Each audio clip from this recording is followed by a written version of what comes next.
pessoal, sejam todos muito bem-vindos a mais um episódio do nosso podcast, que nós estamos aqui no 10º GESCOM, acontecendo ao vivo, uma feira incrível, com muitos parceiros, muitos negócios aqui acontecendo, enquanto a gente vai se capacitando com palestras incríveis aí para atualização e para melhorar cada vez mais, né, o nosso conhecimento aí diário da contabilidade.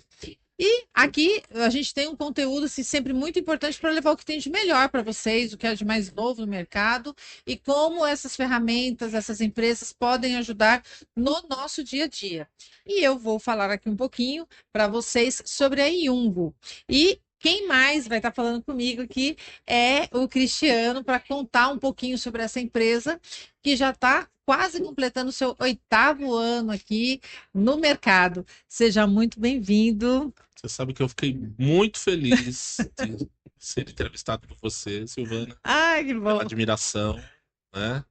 Estar no GESCOM para a gente também é um momento muito especial, né? Tô honrado, né? Vamos ver se a gente consegue levar conteúdo legal aí pro pessoal, né? Com certeza, a gente vai levar muito conteúdo.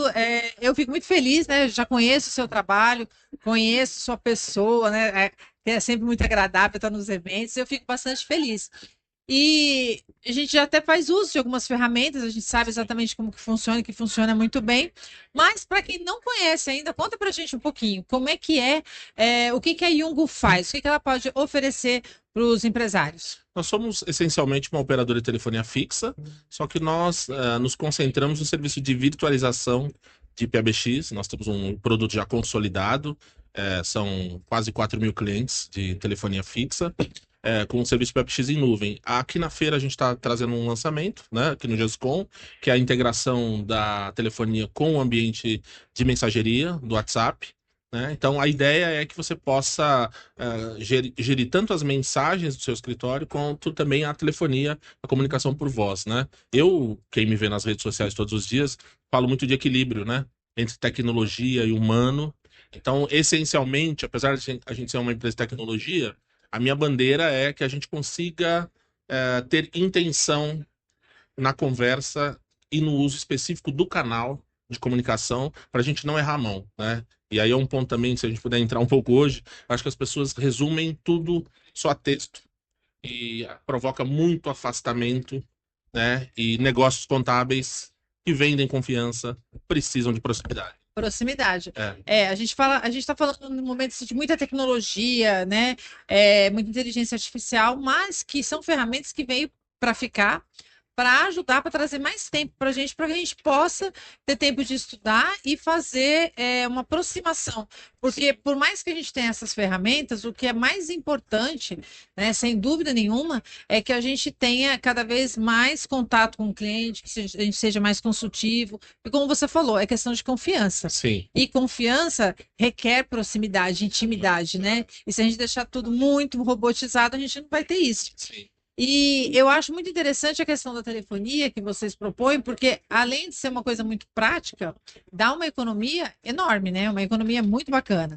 E você sabe que, assim, em geral, a gente costuma ver economia só na questão de comparação de conta. De conta, de valor financeiro, né? Mas existem custos implícitos quando você tem uma central física.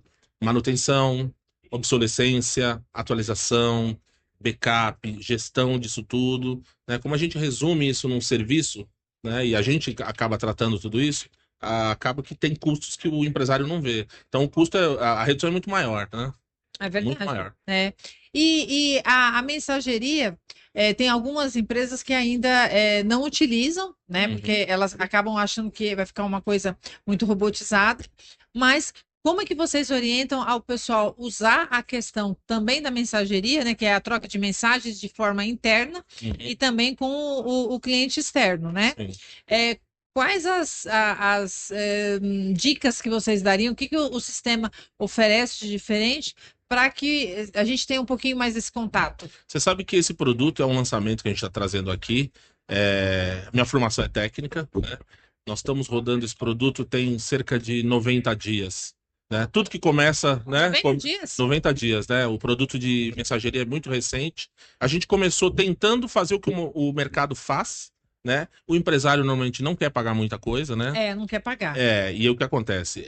Só que, não sei se você passou no nosso stand aqui já está com, nos tornamos recentemente parceiro da Meta no Brasil, Isso né? é muito importante, né? E eu É um quero diferencial, né? muito, e eu quero aproveitar esse episódio, inclusive, para falar o seguinte: nesses testes que a gente fez nesses 90 dias, assim, não dá para você ter um serviço de mensageria se você não usar o canal oficial da Meta no Brasil, né? A estabilidade do serviço. E a gente até começou fazendo testes AB, né? Então, coloquei alguns clientes em canais não oficiais, que seria você logar via web na nossa aplicação, e também via API da Meta. Depois de 90 dias, agora a gente chegou a um laudo. Esse Já laudo, tem um laudo. um laudo, assim, não dá, porque assim, você mesmo com WhatsApp web, muitas vezes usando como usuário comum, você vê que às vezes sua mensagem fica travada, ela tem que dar um reset quando você está emulando no computador. Só que a gente quer jogar isso e colocar múltiplos atendentes. Não vai ter êxito. Então agora a gente na feira aqui, a gente, como parceiro Meta, a gente vem defendendo muito a bandeira de conformidade, né? Porque da mesma maneira que a gente é homologado pela Anatel na telefonia, na questão da mensageria agora a gente vai bater. Cliente, quer contratar um serviço? Vamos nos canais oficiais, vocês lidam com dados sensíveis, não pode ter perda de mensagem, o serviço não pode travar. Então esse é um posicionamento que a gente tem. Falando em relação à mensageria, e eu falei de intenção, assim, quando se fala em recado, documentos, situações menos complexas, eu acho que o canal de mensagem ele é extremamente adequado, inclusive para automações. Agora, quando você vai construir relacionamentos, quando você precisa falar de dúvidas mais profundas, ou quando você quer aproximação com o cliente, aí eu sempre recomendo o uso da telefonia, né? A voz incontestavelmente, é o canal mais humano que a gente tem, né, na comunicação. A mensageria, acredito que ajuda muito assim na praticidade, na facilidade, quando você Sim. tem alguma demanda muito simples, muito básica, que você tem uma necessidade específica, Sim. aí você se comunica ali, tem até um registro dessa solicitação. Eu acho que isso ajuda, ganha tempo, né? Sim. Por coisas rotineiras. Preciso de uma CND com urgência, Claro. hoje até meio-dia. Então, muitas vezes a pessoa, até pelo relacionamento, que às vezes é muito bom, Sim. essa solicitação, se for por telefone, muitas vezes vai demorar uns 10, 15 minutos, porque a conversa se prolonga e tal. Sim. E se você utilizar o canal da mensageria, é algo muito mais rápido, muito mais objetivo e que você tem um êxito, né? E se for integrado ainda com um sistema contábil, que já tem sistemas assim, melhor ainda, né? Pedir um contrato social, uma cópia de balanço, né? Alguma nota específica. Para automação também, a entrada no canal via WhatsApp, o autoatendimento, eu acho que isso também funciona muito bem. Tanto a plataforma de telefonia, ela tem APIs, e a gente já está integrado com algumas ferramentas contábeis, e também na mensageria a gente também consegue conectar com qualquer ferramenta que permita que a gente conecte por API, né? E quando o cliente tem essa necessidade específica, qual o tempo que vocês fazem dessa programação, desses estudos, para poder fazer essa entrega? A gente normalmente faz algumas reuniões de trabalho para entender a demanda e depende muito mais da ferramenta que o cliente tem do que propriamente, porque a gente tem desenvolvimento interno. E do suporte deles também, né? Suporte, né? A gente tem desenvolvimento interno, né? Então para nós é mais simples, né? Eu entendi. E como é que você avalia o mercado hoje? O mercado, você acha que a gente for para o nosso mercado de contabilidade?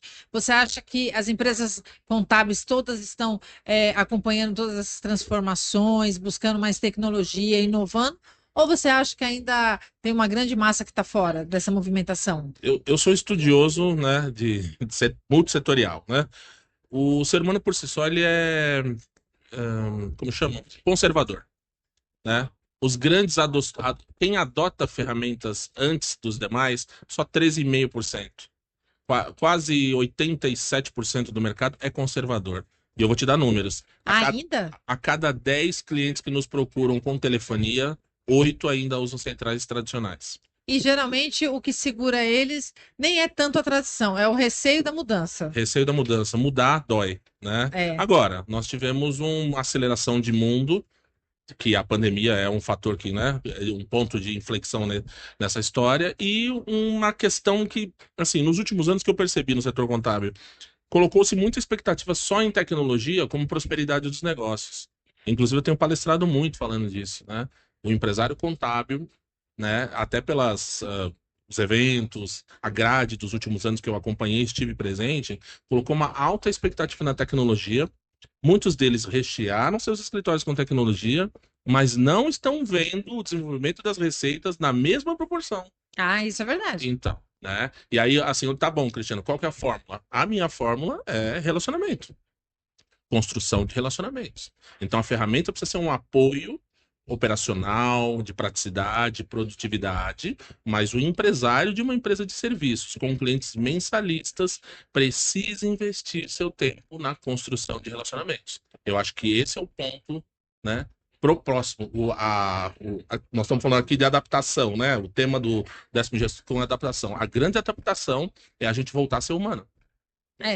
É, porque a tecnologia, que nem a gente começou a conversa, ela veio para ajudar, para facilitar e para dar um fôlego para aquelas, acho que muitas ações que a gente faz são repetitivas, Sim. que não tem tanta importância, mas são necessárias, porque sem ela a gente não tem os números, né?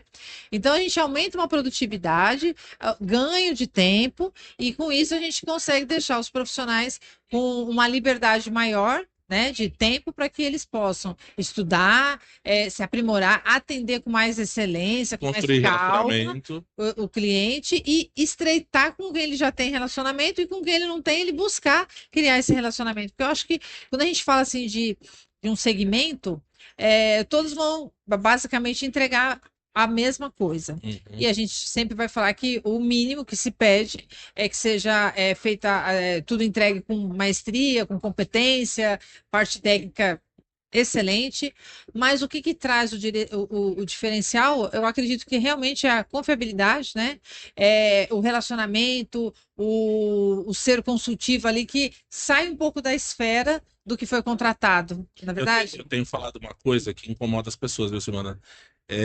Tudo ao meu ver, virou uma grande commodity. Tudo, ao meu ver. Se não virou uma grande commodity, torna-se uma commodity muito rápida, né? A gente está num tempo de aceleração e tempo de incerteza. Absurda. Na realidade, o empresário, principalmente que faz negócio B2B, ele compra confiança. Né? Telefonia, não sei se você conhece os números. No Brasil, tem 1.700 operadores de telefonia que concorrem comigo. O que eu vendo? Confiança. 1.700. 1.700 operadores de telefonia no Brasil. Então, eu acho assim, a gente precisa quebrar esse paradigma que tecnologia é o negócio, tecnologia é um pilar importante para a produtividade, mas essencialmente não é ela que constrói sua receita. E aí eu vou te dar números. Em 2023, a nossa área de sucesso do cliente respondia por 28% das nossas receitas novas. Em 2024, eu tomei uma medida. Criamos uma esteira no CRM e fizemos nossas meninas de sucesso regularmente agendarem visitas em clientes A, videochamadas em clientes B e, eventualmente, ligações telefônicas nos clientes C. A receita da área de sucesso subiu de 28% para 42%. Você tá de brincadeira. Só humanizando a esteira. E olha que é uma questão que também a gente vem batendo em todos os eventos contábeis já há muito tempo, a gente falando muito sobre tecnologia, inteligência artificial e sobre o comercial, que as empresas precisam ter um comercial, ter o sucesso do cliente, ter esse olhar. E também, eu não tenho os números assim como você, não sou tão analítica, mas a gente sabe que é um número muito grande de empresas contábeis que não trabalham a questão do departamento comercial. É uma atividade ainda que, por mais que os eventos, que o GESCOM faça o SESCOM faça um grande trabalho de educação do empresário contábil, é uma atividade ainda muito operacional.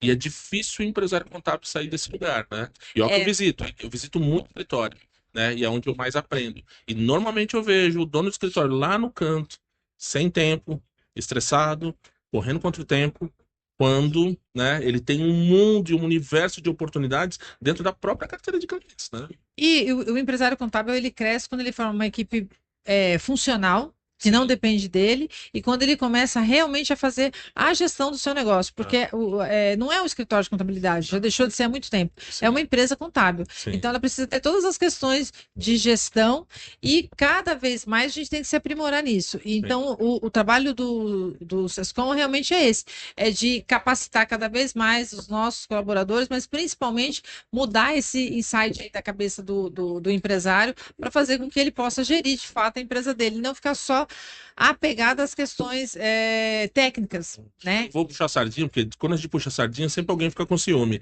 Mas a grade, né, e a curadoria dos eventos do Sescom normalmente são as que mais me agradam. É. Porque normalmente ele pega em gestão, processos, né, governança, né? Como você disse, é uma empresa contábil, tem uma série de matizes, né? Muita Se você coisa. não olhar, não é só contabilidade, né? Que inclusive o comercial, que aí a gente não consegue ter uma aceitação boa do comercial, porque aí muitas vezes o empresário ainda está com a cabeça do técnico Sim. e não está olhando no global, né? E normalmente, assim, o que eu vejo também no empresário, quando ele fala de comercial, ele pensa só na venda. E venda é uma coisa que, assim, ele é o final da esteira, né?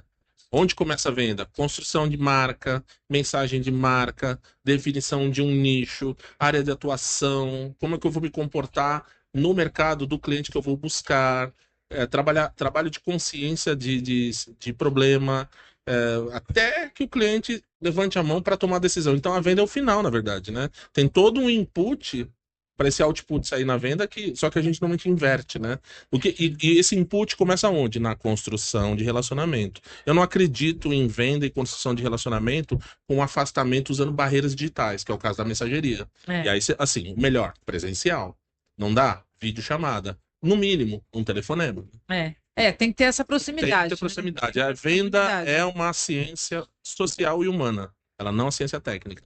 E o que você falaria aí? Porque a gente está falando muito assim de adaptação, de futuro, né? O que você deixaria de recado para os empresários que estão nessa estatística que ainda não adentraram nesse universo de proximidade, de ser mais consultivo, de usar mais tecnologia a seu favor e analisar?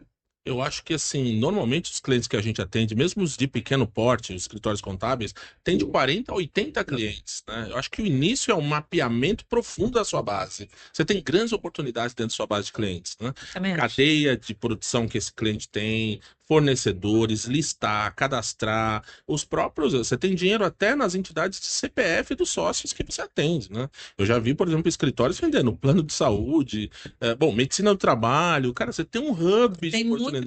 Tem muita coisa. Agora é o seguinte, como é que eu quero vender se eu não sei o que eu vou vender e para quem eu vou vender, né? Então é um trabalho muito de pesquisa, né? E, em geral, assim, o contador emite o boleto, né, do honorário e para ali, né? Ele não procura entender a cadeia de produção que esse cliente tem. Se você, por exemplo, os nossos clientes, a gente tem um trabalho muito profundo no nosso CRM, né? Tanto que eu vou dizer assim, hoje, assim, eu vou te dar números recentes, tá? Esse ano, 46% das minhas receitas novas, 46, já estão vindos da própria carteira de cliente. Então as meninas ligam, perguntam se o sócio está abrindo um outro CNPJ, se ele fechou contrato com um outro fornecedor, e a gente pede mesmo indicação, tá? Pede indicação veemente. Não, é muito interessante. Então, é um trabalho 360. Você tem que mergulhar. O contador, antes de você buscar um cliente novo, busque o dinheiro que está dentro da sua própria base. Só que ninguém para fazer isso porque ele tá lá olhando o imposto. Tá ali no técnico, ele não tá olhando o global, né? Assim. Eu, se eu fosse um empresário contábil, né? Bom, tô na faixa dos meus 50 anos, eu seria um cara analógico, né? Eu traria um profissional de vendas específico com um olhar, né? Para apoiá-lo, né? Acho que sozinho ele não faz. Né? Eu também São acho poucos, que não. Né? Sabe o que eu acho que não? Eu já tentei e não consegui. Tem que trazer alguém de fora, né? Então você tem que. Porque não é a nossa expertise. Então, por mais que você seja comunicativo e coisa e tal, tem também as técnicas, né? Tem esse olhar, porque a empresa ela tem que respirar o comercial, ela tem que acreditar nela, ela tem que vender, e ela tem que oferecer, e ela tem que cuidar daquilo que ela vendeu, né? Sim. Então, eu sou uma tele, mas eu respiro venda. Exatamente. E aí toda a empresa tem que ter essa cultura da venda, Sim. né? O próprio colaborador que está ali na parte técnica, ele também tem que ter prazer de vender aquilo que ele confia, porque a gente tem que confiar naquilo que a gente está oferecendo, né? Empresa que não vende, fecha as portas. E ela tem que ter esse olhar, né? Então, acho que é uma dica importante para você, empresário contábil, entender que a cultura da empresa também envereda para essa área de venda, sucesso do cliente e inovação. E por isso que a gente vem aqui no GESCOM trazer mais esses insights para você, para que você possa pensar, para que a gente possa mexer um pouquinho com você, para você pensar o que você tem para mudar o que você tem que se adaptar para acompanhar o mercado, né? Isso aí. Porque o mercado não para e você não pode ficar também parado. Já devia Darwin, né? É o mais forte, quem melhor se adapta, e o processo de adaptação está ficando cada vez mais rápido. O que tem assustado as pessoas é a velocidade que você tem que se adaptar, e não o processo de adaptação em si, né? Tem que Verdade, ser cada vez mais curto, né? verdade.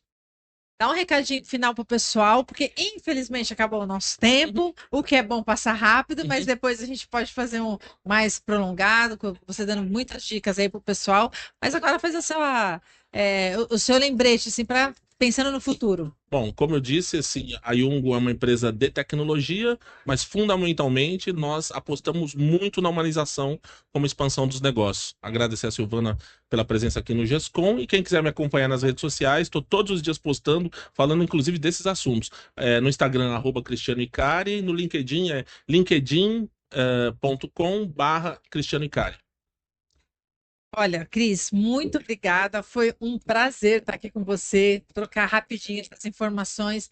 A vocês que nos acompanham, muitíssimo obrigado. Fiquem de olho no nosso canal do GESCOM, acompanhem tudo que a gente tem de novidade e também nos acompanhem nas redes sociais do GESCOM. Muito obrigada, até uma próxima. Tchau.